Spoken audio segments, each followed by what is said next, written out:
A month before the wedding, Mom was bitten by a dog and rushed to the hospital. The dog's owner turned out to be one of Ellie Griggs's juniors from university. Ellie brought him to the hospital and said casually, "Mom was just too careless. She's too old to be teasing dogs." Her junior shot me a provocative look. I couldn't believe it. Mom was clearly the victim, yet in Ellie's mouth, she became the one to blame. "It's just an animal. Why take it so seriously? I have to fly abroad for a project. Keep an eye on Mom, and once she's discharged, don't let her tease dogs again." I looked at Ellie, my gaze eerily calm. "When will you be back?" "Don't worry, I won't miss our wedding." "Anything else?" "No, it wasn't a big deal, just not getting married anymore." An hour after Ellie left with her junior, Mom's condition suddenly worsened. She couldn't be saved. I messaged Ellie right away, but there was no reply. After that, I moved like a puppet on strings, numbly going through the motions of planning Mom's funeral, one step at a time. Just a few days ago, she had been eagerly looking forward to my wedding, but now she would never get to see it. I forced myself not to cry during the funeral, listening to the murmurs of relatives and friends voicing their displeasure toward Ellie. She was my fiancée, Mom's future daughter-in-law. Both emotionally and logically, she should have been there. I had sent her messages and called her. No replies. The calls didn't go through. I lied to myself, telling myself she must have been caught up with work,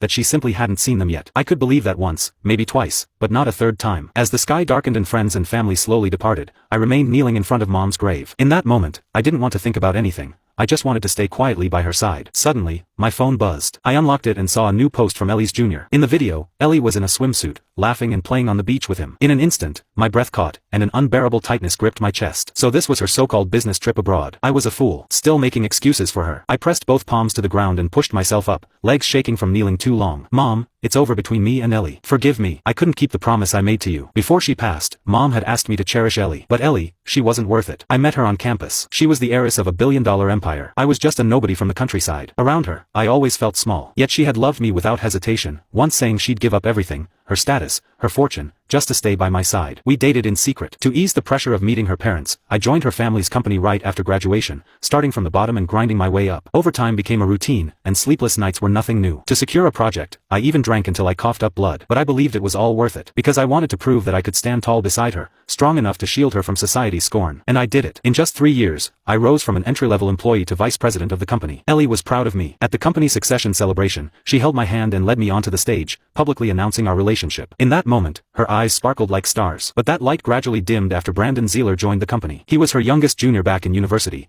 and the youngest always seemed to get the most affection. She treated Brandon far too well, so much that jealousy quietly crept into my chest. Whenever I showed a hint of displeasure, she would lean close and tease me with a laugh. "Hee hee, jealous? So cute. Alright, don't be mad anymore. I only see Brandon as a younger brother." Our professor personally called and asked me to look after him. How could I say no? I didn't know if she truly meant it or was just feeding me another excuse. I'd heard that line too many times. Every time she consoled me, she treated Brandon even better. She spent more time with him than with me. Her social media was flooded with photos of the two of them. She'd often get messages from him late at night and rush out, not returning until the next morning. Though she always gave me plausible